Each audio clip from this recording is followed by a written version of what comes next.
Today we are going to learn new lesson, that is lesson number 4, air pressure. Before starting this lesson, we are going to study one experiment. Okay, this experiment you must have conducted in science subject. Okay, that air has weight. Okay, here what we have done, children, we have taken two balloons. Okay, and here in this first figure you can see that these two balloons are what, they are inflated, and right now it is balanced. Okay, they are what, they are balanced, they are full blown balloons. Okay, now what happens, with the help of a pin, if we burst one balloon, okay, we see that now these two we observe here that these two balloons are not balanced anymore. Okay, they are not.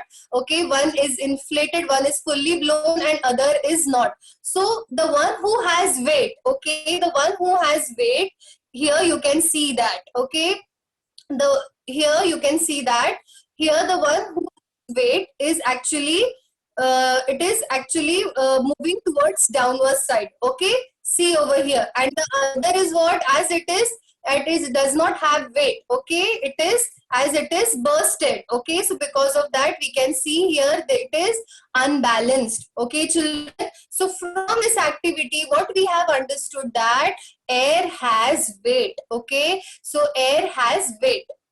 Now moving ahead, anything that has weight exerts pressure on the thing that lies below it. Okay, children, see, any object that has weight, it is going to exert pressure on the thing that lies below it. So for example, let us consider your school bag. Okay, so when there are no books inside it, okay, and you lift it, okay, it is light in weight, right? But once you actually books inside it, okay, when you put books inside your bag, okay, what happens, and when you lift it, okay, when you lift it, you will experience pressure on your shoulders, on your arms. Okay, why? Because that bag was having books inside it, it was carrying a weight. Okay, so then anything that has weight, it is going to exert pressure on that thing lies below it. Okay, so when you're lifting your school bag on your shoulders,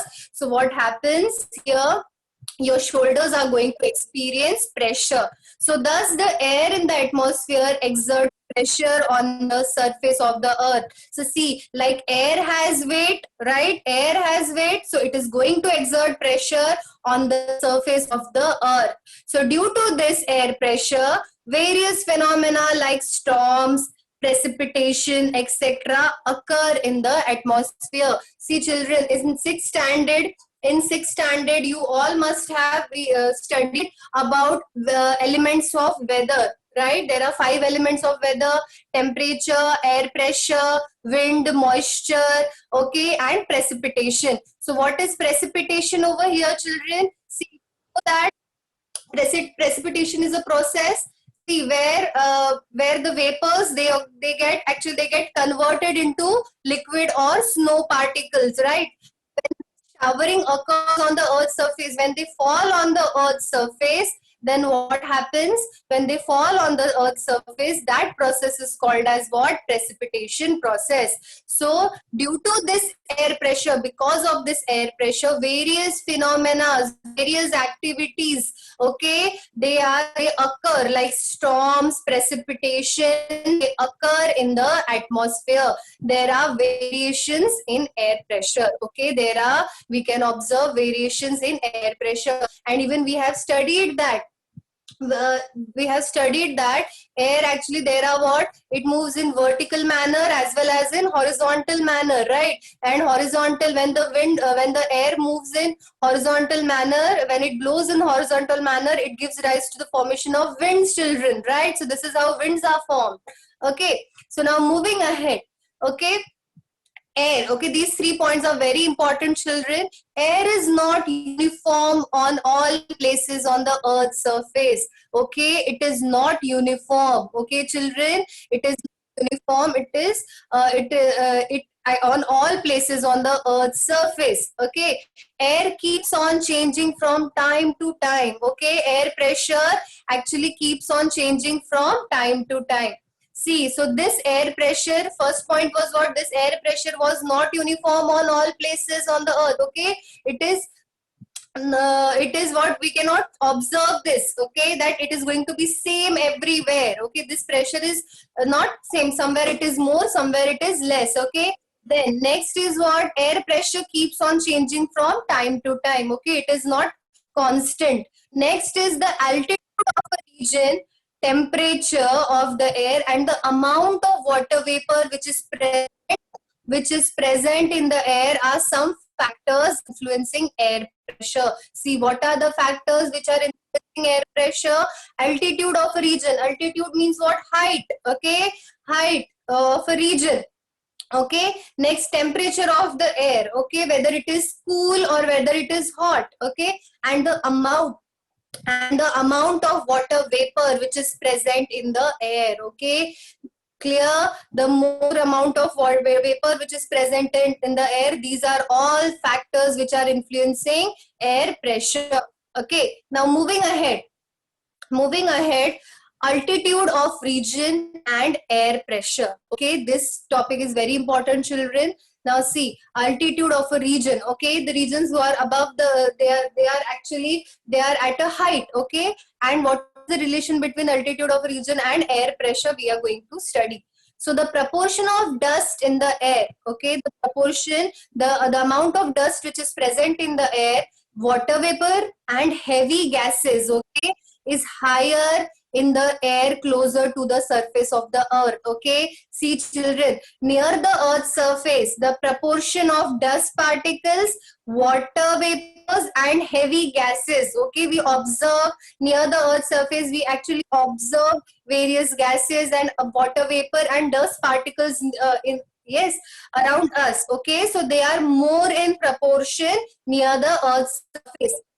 This proportion decreases with increasing altitude. So as we move higher and higher, okay children, so as we move higher and higher from the earth's surface, the air becomes thinner and thinner. Okay, why? Because the proportion of these particles, okay, the proportion of dust particles, water vapor, heavy gases, okay, they become what? They decreases. Okay, when we move towards higher altitude, children. Okay, so as one moves higher and higher from the surface of the earth, the air becomes thinner and thinner. See children, this you are learning since 6th standard. Okay, we have studied this in our very first lesson. Okay, natural resources, we have studied air, water and land. Okay, atmosphere, hydrosphere and lithosphere we have studied, and in atmosphere we have studied different layers of air. Okay, different layers of atmosphere, and in that we have studied. Okay, so now see children, so when there are the mountaineers and all, okay, so the people who go on treks and all, they observe. Okay, they observe such changes when they move at a certain height. Okay, so as a result, because of this, the air pressure decreases with increasing altitude. Okay children, so as when we move, okay, when we move towards a higher altitude, at a higher height, what happens? The air pressure decreases in that region. Okay, so these two things are what? They are related to each other. So the air pressure will be more towards the ground surface. Okay, and it will be higher in the air closer to the surface of the earth, and the air pressure will decrease with increasing altitude. Okay, now moving ahead, we are going to see one interesting activity. Okay, now we are going to study the relationship between air temperature and air pressure. Now what is that? We will see with the help of this example, children. Okay, so now here what we have done, this example is there in your, this activity is there in your textbook also, children. So here you all know what is a flying lantern, right? So we are going to take a lantern, and what we are going to do, we are going to tie an approximately 5 meter long thread to the flying lantern, so that we can actually bring the lantern down wherever required. Okay, so what we are going to do, see, we like a thread is tied to a kite. Okay, so whenever we want, we can bring down the kite. Same here also, we have tied a 5-meter long thread to the flying lantern so that we can bring it down whenever we want. Okay, so after, what happens after, and this should be done, what children, all these instructions, if you are trying to do this experiment, okay, so just read all the instructions carefully on the package of the lantern. It is very important. Don't just randomly do this activity. Okay, so now what we are going to do, we are going to open it and light the candle placed in it. Okay, and later what happens is, what we are going to do, after some time, we are going to leave it in the sky, and after some time, what we are going to do, we are going to bring the lantern down with the help of the thread, and we are going to put off the candle. Okay, yes. So now, moving ahead from this activity, what we understand, children, what are we going to understand? We understand that the air in the flying lantern gets heated once the candle is lit. Okay, so the air in the flying lantern, it gets heated. Okay, once gets heated once the candle is lit. Okay, the hot air. So children, the hot air expands. Okay, the heated air, the hot air, okay, it got expanded. Okay, and it becomes lighter and starts moving up. Okay, so what happens because of this, the lantern is also lifted up towards the sky. Okay, children, yes, what happens, the hot air expands. Okay, and it becomes lighter and it starts moving up, and because of this, what happens, the lantern is also lifted up towards the sky. So in what happens from this activity, we can actually correlate. This also occurs in nature too. Okay, similar situation, similar phenomena occurs in it. Okay, occurs in nature too. So what happens, children, temperature and air pressure, they are what, like I told you, they are closely related to one another. Okay, they are very closely related to one another. So wherever the temperature is high, wherever in any region, wherever the temperature is high, the air pressure is always to be low, children. Okay, keep in mind, this is a very, very important thing. More the temperature, the more is the temperature, the air pressure is going to be low. Okay, it becomes lighter. Yeah, so as the temperature rises, the air gets heated, it expands and becomes lighter. See, children, in 6th standard, you have studied in geography subject, in that element. Okay, in that element, whether there was atmospheric pressure. Okay, so in that, air pressure was there. Okay, and in that you have studied. Okay, you have studied how the as we receive heat from the sun. Okay, sun is our natural source of heat, right? So when we receive heat from the sun, what happens, the air near the surface, it gets heated up. Okay? And slowly what happens, the heat is actually, what happens, it is transferred. Okay, in the above layers. Okay, slowly. So as the temperature rises, the air gets heated, it gets expands, and it becomes what, lighter. This lighter air in the vicinity of the Earth's surface starts moving up towards the sky. Okay, which is present. Okay, in the Earth's surface. Right, it, what happens, this lighter air which is present, which is in the vicinity of the Earth's surface, it starts moving up towards the sky. Okay, like I told you. Okay, in the previous only I have told you how the air actually travels in the upper layers. Okay, how it travels up in the sky. So as a result, because of this, what happens, the air pressure in such areas decreases. Why? Because the temperature is more in that region. Okay, children, the temperature is what, it is more in that region. Okay, now moving ahead, we are going to study the temperature zone. Okay, yes, now see, children, here you have seen this. Okay, you have studied the temperature zones. Okay, what are they, children? See here, we have studied about torrid zone, we have studied about temperate zone, and we have studied about frigid zone. So now, what is torrid zone, what is temperate zone, and what is frigid zone? I'm going to revise for you again. Okay, so here, children, torrid means what? It is extreme. Okay, there is what the temp. It is extremely hot and dry. Okay? It is what? It is extremely hot and dry. Okay, and here next is what?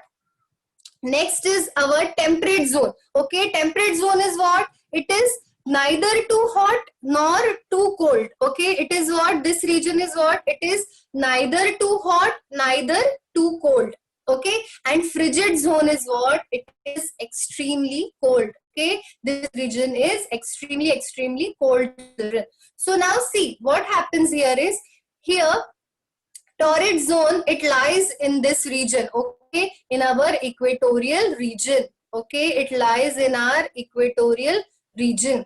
Okay, next is these temperate zones, they lies in our, they lie from a region here, from our Tropic of Cancer towards Arctic Circle over here. See this region, and Tropic of Capricorn to Antarctic Circle.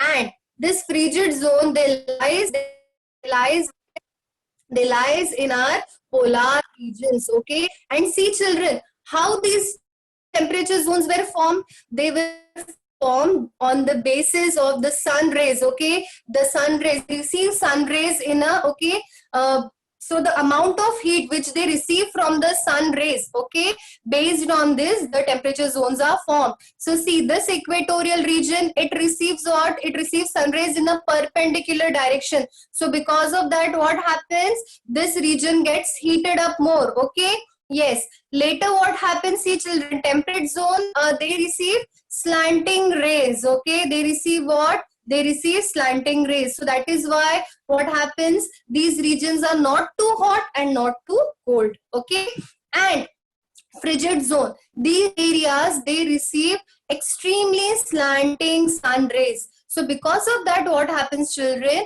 They receive very less sun rays in that region. So these regions are what? They are extremely cold. Okay, so I all have recalled it. Okay, now here, children, we are going to see the pressure belts now. Okay, now what are pressure belts and how they are formed? We are going to see this. Now see children, temperature zones and pressure belts are, they are interrelated to each other, but the latitudinal extent of the temperature zones is much larger while pressure belts are narrower. See here, what I was telling you, temperature zones and pressure belts are what? They are interrelated to each other. But the latitudinal extent means what? These parallels, the extent, the latitudinal extent of the temperature zones, okay, is much larger while pressure belts are narrower. See here, the latitudinal extent. See, extent of pressure, extent of temperature zone. See here, torrid zone, latitudinal extent is this much, okay? But whereas in case of pressure belts, they are what? They are more narrower, okay? See, it is up to this much only. Okay, they are very narrow. Okay, so these pressure belts are what? They are narrower, while temperature zones, they are much larger. Their latitudinal extent is much larger. Okay, now moving ahead, for example, the temperature zone, it extends from 23 degree 30 minutes to 66 degree 30 minutes. I have told you temperate zone, right? So here, see, compared to this, the air pressure belt has limited extent. It is generally up to 10 degrees parallel. See over here, it is only up to 10 degrees parallel, almost 10 degrees parallel, like I told you. Okay, so now here,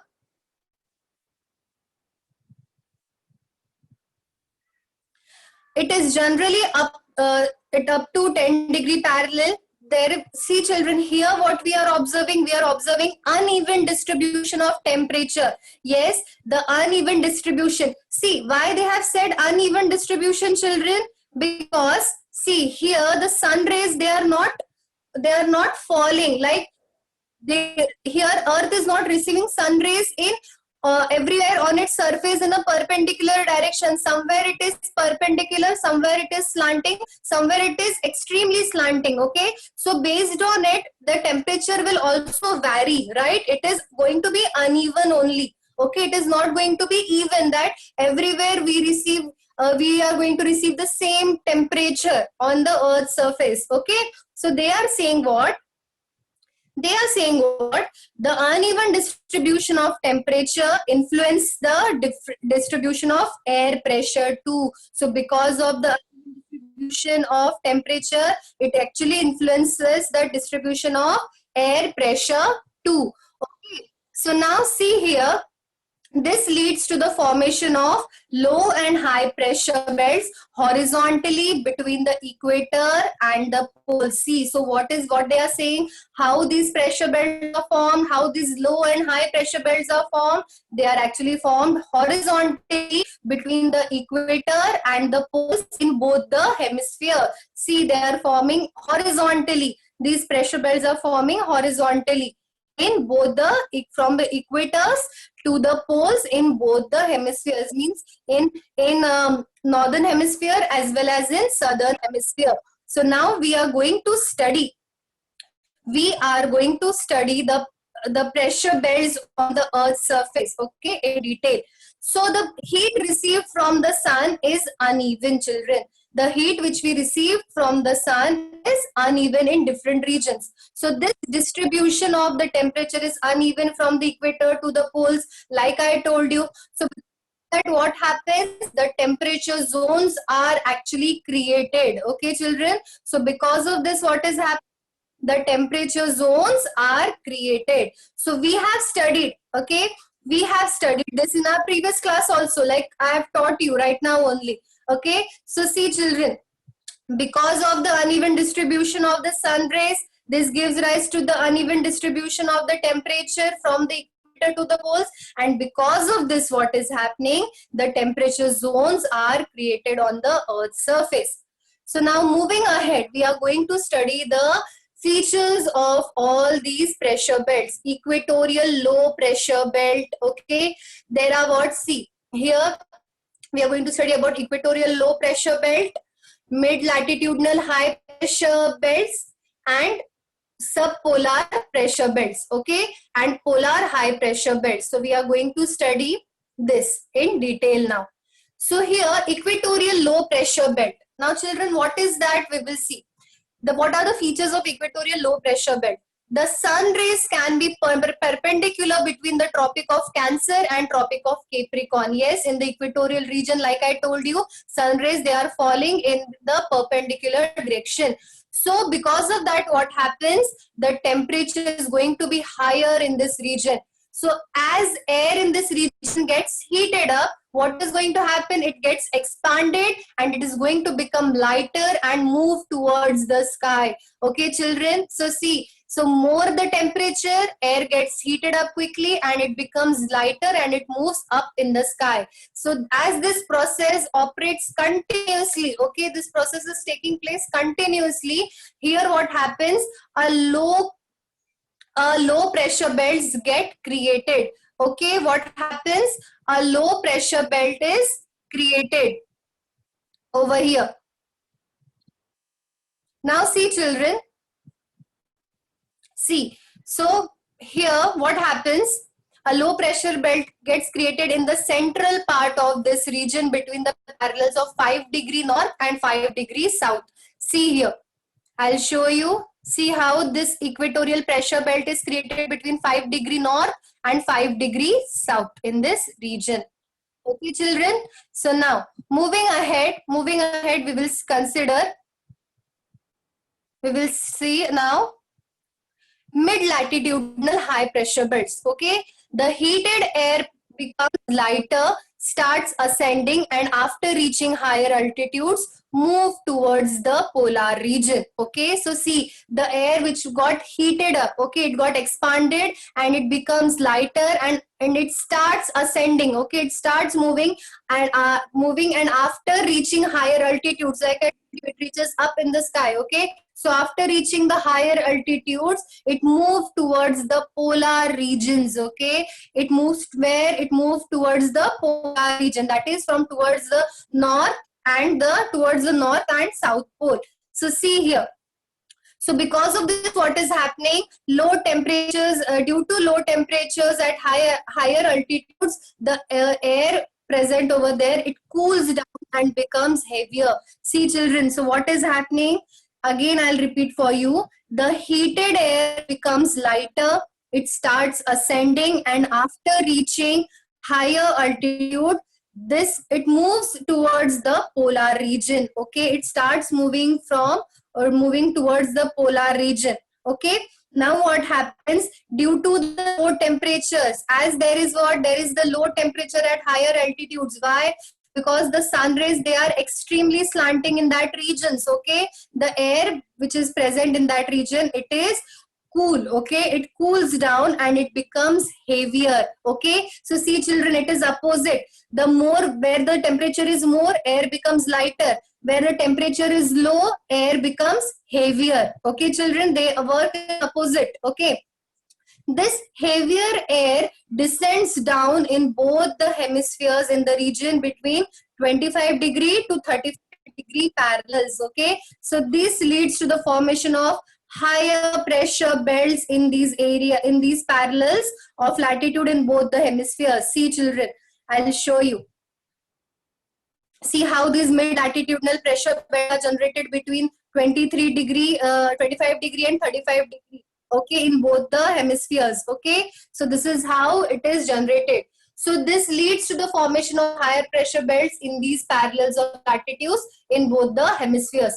This air is dry, and hence what happens? The region does not get rainfall, children.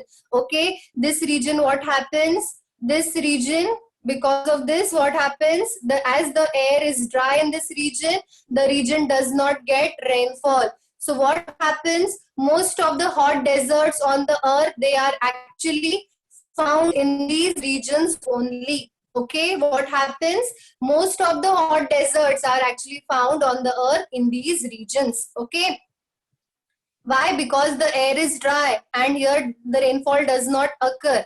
Okay, so now moving ahead, we have completed these two topics. Now we will see the subpolar low pressure belts. Okay, we are going to study the subpolar low pressure belts. So due to Earth's curvature, the area between two parallels get reduced. Okay, children, due to Earth's curvature, what happens? The area between two parallels gets reduced as we move towards the poles. See, Earth, we know very well, okay, it is in curved surface. Okay, its shape is what? It is sphere in shape, and it is curved also. Okay, due to its curvature, what happens? The area between the two parallels, it gets reduced as we move towards the poles. Okay, just imagine the Earth's structure, children. Okay, so near the pole there is kind of a curve form. Okay, see, such curved is formed. Okay, yes. So now this results in what? What happens? This results in lesser friction of the air with the Earth's surface. What happens, children? See, we have studied. Okay, what happens? See now, air in this region, this results in lesser friction of the air with the Earth's surface. And air in this region is actually thrown out because of this reduced friction and also because of the Earth's rotation. So this leads to what? Development of the low pressure belt in this region. Okay, so this condition is actually observed in the area between 55° and 65° parallels in both the hemispheres. Okay, children, see here. Yes, I'll show you. Now see the structure. It is curved. Okay, as we have seen, Earth's surface is what? It is curved. Okay, it is sphere in shape and it is due to its curvature. The area between two parallels, it gets reduced as we move. See this area between two parallels, it gets reduced. Okay, so this results in lesser friction. Okay, this results in what? Lesser friction of the air with the earth's surface. And air in this region is actually thrown out because of the reduced friction. Okay, children, because there is less friction and because of this reduced friction, what happens? The air which is present in this region, it is thrown out. Also because of the earth's rotation. Okay, children, as we know, earth rotates around its own axis. So because of this reduced friction and rotation of the earth, the air in this region is actually thrown out. Okay, so this leads to what? This leads to the development of low pressure belts. Okay, because of what happens? Because of low pressure belts, sorry, because of what? Because of this condition. Because of this condition, the lower pressure belts are occurred. Okay, so this condition is observed in these regions, children. See here in these regions, 55 degree to 65 degree north and 55 degree to 65 degree south. Okay, yes, in both the hemispheres it is observed. So children, today we are only going to learn these pressure belts. In the next session we are going to complete this chapter.